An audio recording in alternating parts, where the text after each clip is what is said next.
নমস্কার, আমি রূপসী হালদার। আজকে পড়ছি ভালোবাসার সীমানা পেরিয়ে। দেখে তো রয়েছেন প্রিয়স্মিতা তেহজিব রায়। পর্ব 21। এই পর্বটিতে 999% অ্যালার্ট রয়েছে। আচমকা এহেন কাণ্ডে ঘাবড়ে গেল প্রিয়তা। চোখ মুখ কুচকে ভূত ভূত করে চেঁচিয়ে উঠল। এহেন চেঁচামেচি বোধ হয় সামনের ভূতটার ওপর কোনো প্রভাব ফেলো না, কিন্তু গাড়ির সঙ্গে মৃদু ধাক্কা খেলো। প্রিয়তা অনুভব করলো তার কোমরে চেপে ধরে কেউ একজন তাকে খুব কাছে টেনে নিল, এতটাই কাছে যে সামনের মানুষটার গরম নিঃশ্বাস প্রশ্বাস প্রিয়তার চোখে মুখে আছড়ে পড়ছে। অন্ধকার এতটাই ঘন যে কিছু স্পষ্ট দেখা যাচ্ছে না বা বোঝা যাচ্ছে না, তবে সামনে দাঁড়িয়ে থাকা ব্যক্তির অবয়ব কিছুটা বোঝা যাচ্ছে। প্রিয়তা টিপটিপ করে চোখ খুলে দেখার চেষ্টা করলো। সে দেখলো তার অতি নিকটে দাঁড়িয়ে থাকা ভূত বা ব্যক্তি যাই হোক না কেন, সে প্রিয়তার চেয়ে অনেকটাই লম্বা। তার বাহুবন্ধন থেকে প্রিয়তা অনুভব করলো সে শুধু লম্বাই নয়, বরং অনেকটা সুদেহীও বলবান। ভয়ে প্রিয়তার শরীর ঠান্ডা হয়ে গেল, কপালে বিন্দু বিন্দু ঘামের সৃষ্টি হলো। সে মনে মনে আল্লাহর নাম নিয়ে ভাবল, ভূতের নাম নিতেই কি ভূত এসে গেছে? আল্লাহ গো বাঁচাও, এখনই নিশ্চয়ই ঘাড় মোটকে রক্তপান করবে। কিন্তু এই কথা ভাবার সঙ্গে সঙ্গেই হঠাৎই তার মনে একটা প্রশ্ন জাগলো, ভূত কি নিঃশ্বাস নেয়? ভয়ে ভয়ে সে মাথা উঁচু করে সামনের ব্যক্তির মুখের দিকে তাকানোর চেষ্টা করলো, কিন্তু চারপাশের ঘন অন্ধকারে কিছুই অন্ধকার ছাড়া দেখতে পেল না। আতঙ্কে কয়েকবার শুকনো ঢোক গিল। সে কাঁপা কাঁপা হাতটা সামনের মানুষটার বুকের ওপর রাখতেই চমকে উঠল। বুঝতে পারলো এটা কোনো ভূত নয়, বরং জলজান্ত মানুষ। কিন্তু সেই ব্যক্তি কোনো কথা বলছে না, আর নাই বা কোনো নড়াচড়া করছে। প্রিয়তার মনে ভয় জেঁকে বসলো। সে কাঁপা গলায় বলল, কে? লোকটি আবারও কোনো উত্তর দিল না। প্রিয়তার মন থেকে ভূতের ভয় উবে গিয়ে অন্য এক আতঙ্ক বুকের ভেতর শিকড় গেড়ে বসতে শুরু করলো। সামনের ব্যক্তিটি কোনো রকম বাক্য ল্যাপ না করে তাদের মধ্যে থাকা সামান্য সেন্টিমিটার দূরত্ব ঘুচিয়ে দিল। প্রিয়তা দুই পাশে হাত রেখে তাকে নিজের বাহুর মধ্যে আবদ্ধ করলো। প্রিয়তার ভয়ে আত্মা বেরিয়ে যাওয়ার উপক্রম। লোকটার বাহুবন্ধনের থেকেই সে তীর তীর করে কাঁপছিল। লোকটি বোধ হয় সেটা বুঝতে পারল, কিন্তু কি প্রতিক্রিয়া দিল সেটা অন্ধকারে বোঝা গেল না। প্রিয়তা চোখ বন্ধ করে একবার প্রণয়কে আর একবার আল্লাহকে ডাকছে। লোকটা ঝুঁকে নিজের মুখ প্রিয়তার মুখের কাছাকাছি নিয়ে এলো। অতঃপর হাতের বৃদ্ধাঙ্গুল দিয়ে প্রিয়তার নরম গাল স্পর্শ করল। ভয়ে প্রিয়তার ঝাঁকুনি আরও বেড়ে গেল। এরপর লোকটা একটানে প্রিয়তাকে ঘুরিয়ে নিল। প্রিয়তার পিঠ ঠেকলো লোকটির বুকে কিছুটা নিচে। ভয়ে ছটফট করলেও তার মুখ দিয়ে কোনো শব্দ বের হচ্ছিল না। আর সেই জানে এখানে চিৎকার দিয়েও কোনো লাভ নেই, কেউ শুনতে পাবে না। প্রিয়তা অনুনয়ে সুরে বলল, প্লিজ আমাকে ছেড়ে দিন। লোকটা এবারও কোনো কথা বলল না। সে নিজের নাক মুখ ডুবিয়ে দিল প্রিয়তার দীঘল কালো কেশরাশিতে। প্রিয়তায় ভয়ে চোখ মুখ শক্ত করে বন্ধ করে নিল। প্রাণ ভয় আর মান হারানোর ভয়ে দুটোই তাকে জেঁকে ধরেছে। লোকটা প্রাণ ভরে কয়েকটা বড় বড় নিঃশ্বাস নিল। বোধহয় ভীষণ মানসিক শান্তি পেল। সে আবারও কয়েকবার একইভাবে চুলের মাদকীয় সুগন্ধ নিজের ফুসফুসে টেনে নিল। অতঃপর পুনরায় সামনের দিকে ঘুরিয়ে আচমকায় প্রিয়তার ছোট তুলতুলে দেহটা নিজের প্রশস্ত পুরুষালী বুকে চেপে ধরল। তার এক হাত প্রিয়তার চুলের ভাঁজে আর এক হাত প্রিয়তার পিঠে। পুরুষটির তুলনায় প্রিয়তা নিঃসন্দেহে একটি ছোট্ট পুতুল। এমন অপরিচিত লোকের অযাচিত স্পর্শে প্রিয়তার নিঃশ্বাস বন্ধ হয়ে যাওয়ার উপক্রম। ভয়ে গলা শুকিয়ে কাঠ। সে খুব করে প্রণয়কে স্মরণ করছে। ছোট থেকে বড় হওয়া অবধি প্রণয় তো তাকে কোনো বিপদেই পড়তে দেয়নি। ডিমের খোলসের মতো আবরণ করে আগলে রেখেছিল সব সময়। সে মনে মনে বলল, প্লিজ প্রণয় ভাই আসুন, প্লিজ আসুন আপনি। সে আবার ছটফট করতে শুরু করলো। লোকটা প্রিয়তাকে আর একটু আষ্টেপৃষ্টে নিজের বুকের সাথে জড়িয়ে নিল। প্রিয়তার মাথায় গিয়ে ঠেকলো একদম লোকটার বুক বরাবর। প্রিয়তার নাক ছুঁড়ে এলো তীব্র ম্যানলি পারফিউমের গাঢ় সুঘ্রাণ। না, কেবল পারফিউমটার গন্ধ নয়, পারফিউমের ঘ্রাণের সাথে ঘামাক্ত পুরুষালী দেহের গন্ধ মিশে এক অন্যরকম মাদকীয় সুবাসের সৃষ্টি করেছে, যা প্রিয়তার নাকে দিয়ে ঢুকে সোজা মস্তিষ্কের সকল সিস্টেমের গুলিয়ে দিচ্ছে। প্রিয়তা লোকটির ঠেলা ধাক্কা দিতে দিতে কান্না মিশ্রিত গলায় বলল, কে আপনি? প্লিজ আমাকে ছাড়ুন, কে আপনি? কিন্তু সেসব কথা বোধহয় লোকটির কানে পৌঁছলই না। সে প্রিয়তাকে এক চুলও ছাড়ল না, বরং মাথা নিচু করে কপালে চুমু দিয়ে আবারও নির্বিকারভাবে সাথে মিশিয়ে নিল। ভাবখানা এমন যেন 1000 বছরের পিপাসার্ত ব্যক্তি পানির সন্ধান পেয়েছে। লোকটা ভাবল, এই মেয়েটা কি জানে তাকে এই ছুঁয়ে দেওয়ার জন্য আমার বুকটা কতখানি পড়ে? এই মেয়েটি বোঝে না, না বুঝেও বোঝে না। লোকটা এমন অদ্ভুত আচরণে প্রিয়তা বিস্ময়ে আতঙ্কিতে সে কিছুই বুঝতে পারছে না। সে তো কেবল এতটুকুই টের পাচ্ছে, একটা অপরিচিত লোকের দেহের সঙ্গে সে চিপকে আছে। এটা ভাবতেই গায়ে কাঁটা দিয়ে উঠেছে। সে আবার একটু জোরেই বলল, ছাড়ুন আমাকে। প্রিয়তা এবার এমন ছটফট করছে, লোকটা মনে হলো খানিকটা বিব্রত হলো, বিরক্ত হয়েছে। সে তো তার জান কে গভীরভাবে অনুভব করছে। সেটাও কি এই মেয়েটা সহ্য হয় না? সে আবারও প্রিয়তার দুই বাহু চেপে ধরল, কিন্তু প্রিয়তা শান্ত হলো না, আগের মতোই মুচড়ি করছিল। লোকটি আবার মাথা নিচু করে মুখটা প্রিয়তার গলার কাছে নামিয়ে নিল। ঘোর লাগা অসহায় কণ্ঠে ফিসফিস করে বলল, sweet heart, don't pull away, come close my love, let me feel you, not just in my arms, but in my soul, within every heartbeat, every breath, and very lightning touch. Don't let anything steal this moment. Let me down in you completely and endless. প্রিয়তা, দূর থেকে সরে যাও, আমার কাছে আসো, আমার ভালোবাসো, শুধু তোমাকে আমার বাহুতে নয়, আমার আত্মার গভীরে অনুভব করতে চাই, প্রতিটি হৃদস্পন্দনে, প্রতিটি শ্বাসে এবং প্রতিটি গভীর স্পর্শে। কিছুতেই এই মুহূর্তকে হারাতে দিতে চাই না। আমাকে তোমার মাঝে সম্পূর্ণভাবে অন্তকাল ডুবে থাকতে দাও। এমন ভয়ঙ্কর কণ্ঠস্বর শুনে প্রিয়তার দেহের সকল রক্তপ্রবাহ বন্ধ হয়ে গেল। শরীরের প্রতিটি অঙ্গে কাঁপুনি ধরে গেল। ভয়ে ছাড়িয়ে পড়ল তার রন্ধে রন্ধে। লোকটির কথা বলাগুলো তার কানে বাজছে। লোকটার কথা বলার তালে তালে তার হিমশীতল ঠোঁট অনবরত প্রিয়তার গলা স্পর্শ করে যাচ্ছে। সে আরও ভীষণ ছটফটে উঠল। ছাড়ানোর জন্য কান্না মিশ্রিত কণ্ঠে বলল, কে আপনি? প্লিজ ছেড়ে দিন, আমাকে যেতে দিন প্লিজ। কিন্তু প্রিয়তার ছোট্ট মতো বিড়াল ছানার কি সামর্থ্যবান পুরুষের সঙ্গে দেহের বলে পারবে? লোকটা প্রিয়তা নড়াচড়া থামাতে আরও নিজের সঙ্গে নিভৃতে মিশিয়ে নিল। মেয়েটার যেখানে একটু শক্ত করে ধরতে যাচ্ছে সেখানেই দেবে যাচ্ছে। কি জ্বালা! শুদ্ধ হাসলো, মনে মনে বলল, মোমের পুতুল। অথচ এই মোমের পুতুলটাকে একদিন হয়নি যে কে তার সর্বোচ্চ ভালোবাসাতে আদর যত্নে ছোটো থেকে বড় করেছে, আর সে কিরা এই সহজেই নিয়ে নিতে চায়। শুদ্ধ প্রিয়তাকে জড়িয়ে ধরে সুখের নিঃশ্বাস ফেলে বলল, তীব্র বিচ্ছেদের দহনে পুড়িয়েছ আমায়। 12টা বছর একটা রাতও শান্তিতে ঘুমাতে পারিনি, একটা সেকেন্ডও স্বস্তির নিঃশ্বাস নিতে পারিনি। একটুখানি দেখার জন্য চাতকের মতো ছটফট করেছি, তীব্র অসহায়ত্ব জ্বলে মরেছি, আর এত কষ্টের পর একটুখানি স্বস্তি চাইছি, সেটাও তোমরা সহ্য হচ্ছে না।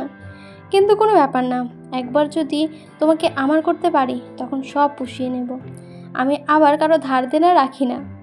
কিছু একটা মনে পড়তেই শুধু কেমন যেন গলা শুকিয়ে এলো। সে চোখ বন্ধ করে প্রণয়ের উদ্দেশ্যে বলল, আমাকে ক্ষমা করে দিস তোকে তোর রক্তজবা থেকে আলাদা করে দেওয়ার জন্য। আমি জানি তুই ওকে কতটা ভালোবাসিস, কিন্তু আমার কিচ্ছু করার নেই, আমাকেও তো বাঁচতে হবে। সেই গভীর ভালোবাসায় প্রিয়তার নাকের ডগায় চুমু খেয়ে মনে মনে বলল, আমি কি তোমাকে ছাড়া এক মুহূর্ত নিঃশ্বাস নিতে পারি না সুইট হার্ট। গলা কাটা মুরগির মতো ছটফট করতে থাকি। আমার বেঁচে থাকার মূলধন তুমি, তাহলে তোমাকে কিভাবে অন্যের হতে দিই? এই আবদ্ধ চৌধুরী কখনোই তোমাকে অন্য হতে দেবে না।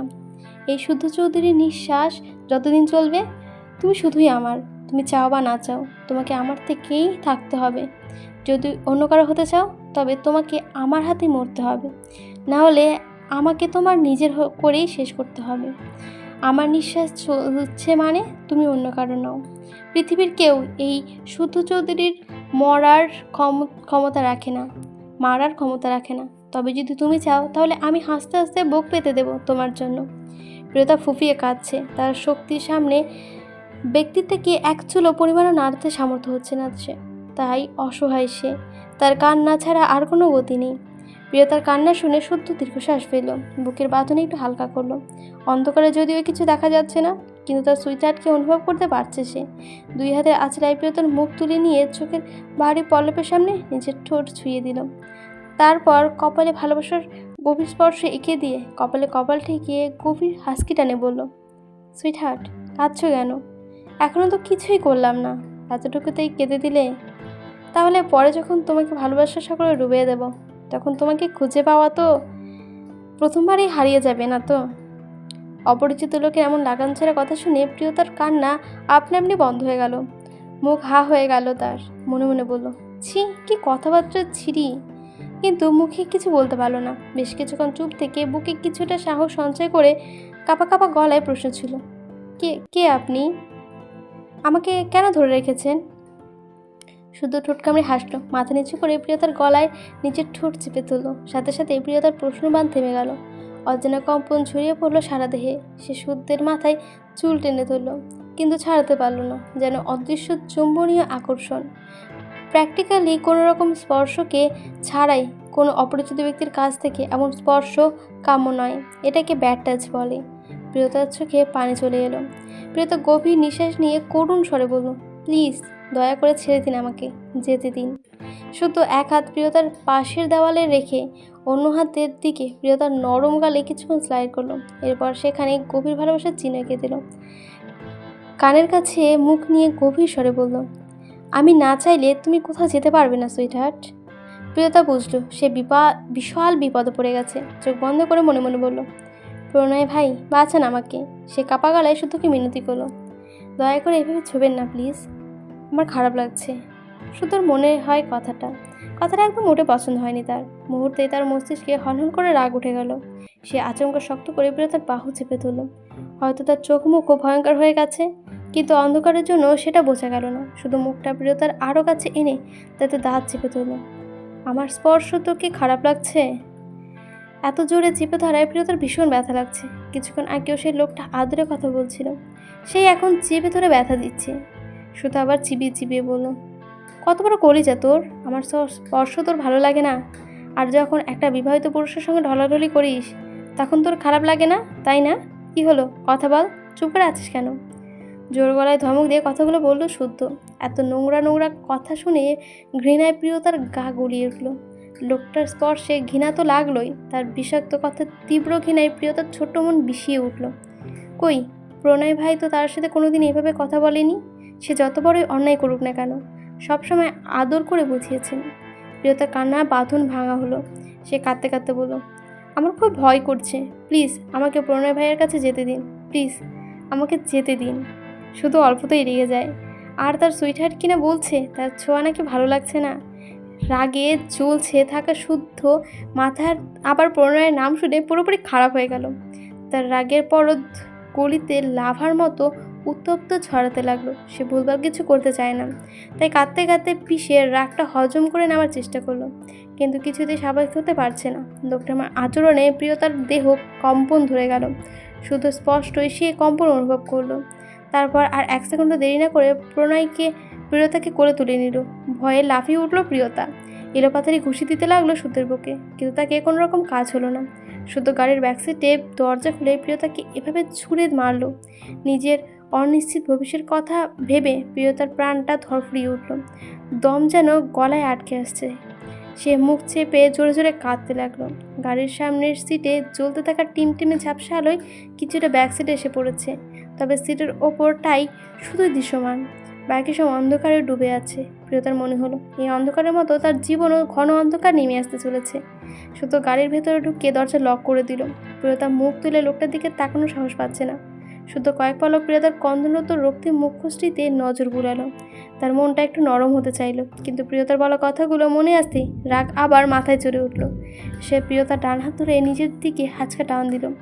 আচমকা এমন টান লাগলো যে প্রিয়তার টান সামলাতে না পেরে বসা থেকে পড়ে গেল সামনের দিকে ছিটকে ঝড়ের বেগে শুদ্ধের বুকের উপর আছড়ে পড়ল। পুনরায় তাকে আষ্টে পিষ্টে জড়িয়ে ধরে চোখ বুঝল শুদ্ধ। রাগ তার শিরায় শিরায় প্রবাহিত হচ্ছে। সে মোটেও চায় না মেয়েটার সঙ্গে উল্টোপাল্টা কিছু করে বসতে। এমনিতেও সে মেয়েটার স্পর্শ শুদ্ধ শরীরের রক্তপ্রবাহ ড্রাগের মতো নেশায় আসক্তি জাগিয়ে তোলে, মনে নিষিদ্ধ ইচ্ছার জন্ম দেয়। শুদ্ধ ভীষণ চরিত্রবান পুরুষ। প্রিয়তা ছাড়া অন্য কোনো নারীর দিকে প্রয়োজন ব্যতীত তাকাও না, কথা তো বলেই না। এই সেই তুহিনা শুদ্ধের ভালোবাসা পাওয়ার জন্য তার জীবন অতিষ্ঠ করে তুলেছে, তবুও বিরক্তির দৃষ্টি ছাড়া অন্য কোনো দৃষ্টিতে তাকিয়েছে বলে শুদ্ধের মনে পড়ে না।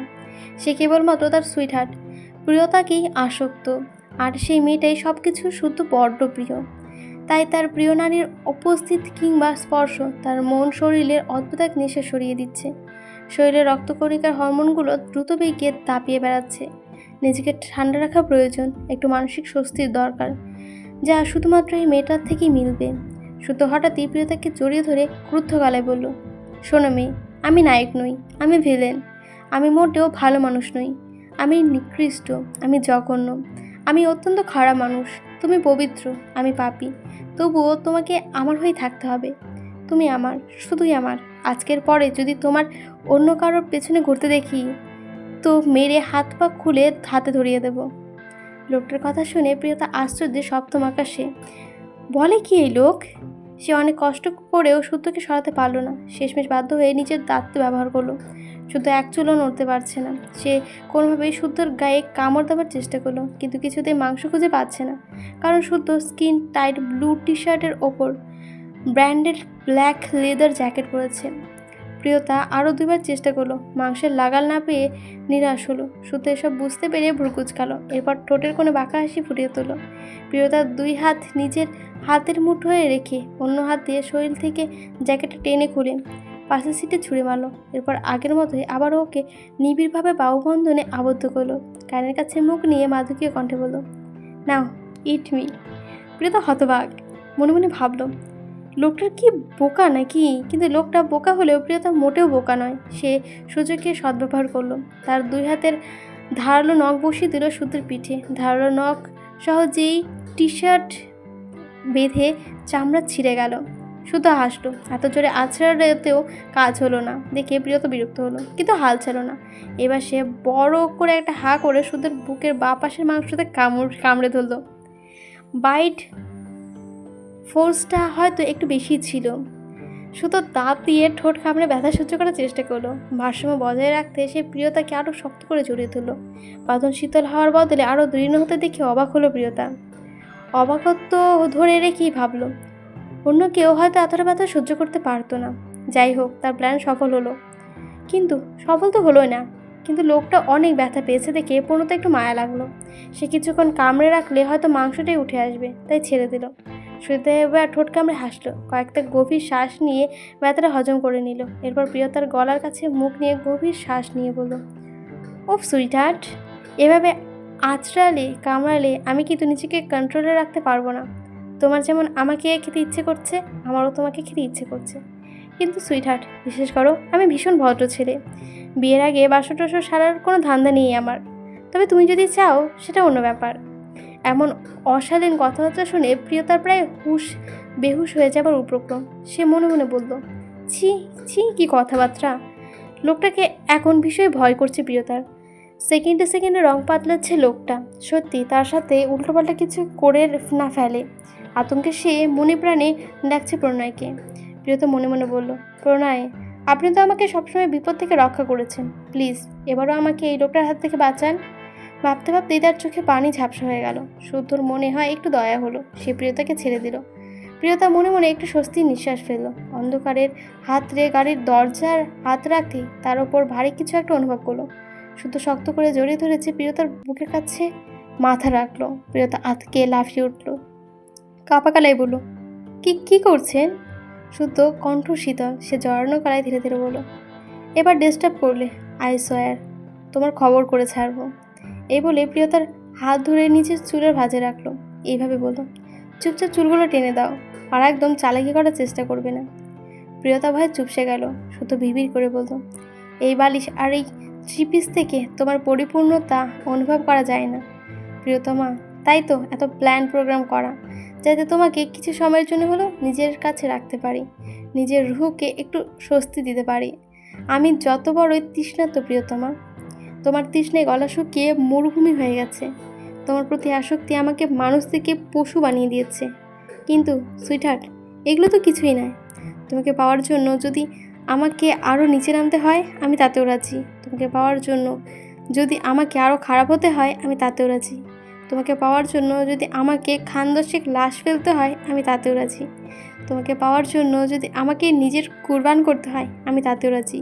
যে কোনো কিছুর বিনিময়ে আমি তোমাকেই চাই। তাই তোমাকে না পেলে এই শুদ্ধ চৌধুরী একা মরবে না, সব কিছু ধ্বংস করে দিয়েই তবে মরবে। প্রিয়তার গলার নিজের নাক খুঁজতে খুঁজতে জড়ালো কণ্ঠে বলল, I love you more than world can't ever capture.